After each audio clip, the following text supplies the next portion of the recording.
பட்டுக்கோட்டை சுப்பையா பிள்ளை தெருவை சேர்ந்தவர் சக்திகாந்த். இவருடைய மகன் ஜெயகுரு, வயது 14. பட்டுக்கோட்டை அரசு மாதிரி மேல்நிலை பள்ளியில் படித்து வரும் இவர் இந்த ஆண்டு 9ஆம் வகுப்பில் இருந்து 10ஆம் வகுப்புக்கு செல்கிறார். நேற்று முன்தினம் மாணவர் ஜெயகுரு மதியம் சாப்பாடு வாங்குவதற்காக பட்டுக்கோட்டை தெருவில் உள்ள ஒரு ஹோட்டலுக்கு சென்றார். ஹோட்டல் ஊழியரிடம் ரூபாய் 110 கொடுத்து டோக்கன் வாங்கியுள்ளார். பின்னர் பார்சல் கட்டும் இடத்திற்கு சென்று டோக்கனை கொடுத்துதான் கொண்டு வந்த பாத்திரத்தில் சாப்பாடு கேட்டுள்ளார். அதற்கு ஹோட்டல் ஊழியர், பாத்திரத்தில் சாப்பாடு கொடுக்க மாட்டோம், பிளாஸ்டிக் பைகளில் தான் தருவோம் என்று கூறியதாக தெரிகிறது. அதற்கு மாணவர் ஜெயகுரு, பிளாஸ்டிக் பையில் கொடுத்தால் புற்றுநோய் வரும், பாத்திரத்திலேயே கொடுங்கள் என்று கூறியதாக தெரிகிறது.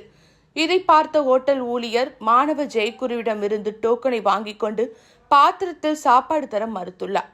இது குறித்து மாணவர் ஜெயகுரு தன்னுடைய தந்தைக்கு செல்போனில் தகவல் தெரிவித்துள்ளார். இதையடுத்து மாணவனின் தந்தை சக்திகாந்த் கேட்டபோது பாத்திரத்தில் சாப்பாடு கொடுக்க மாட்டோம் என ஹோட்டல்காரர்கள் தெரிவித்துள்ளனர். இதைத் தொடர்ந்து மாணவர் ஜெயகுரு தனது தம்பி ஹேமந்த் அழைத்துக் கொண்டு பட்டுக்கோட்டை உதவி கலெக்டர் அலுவலகத்துக்கு சென்றுள்ளார்.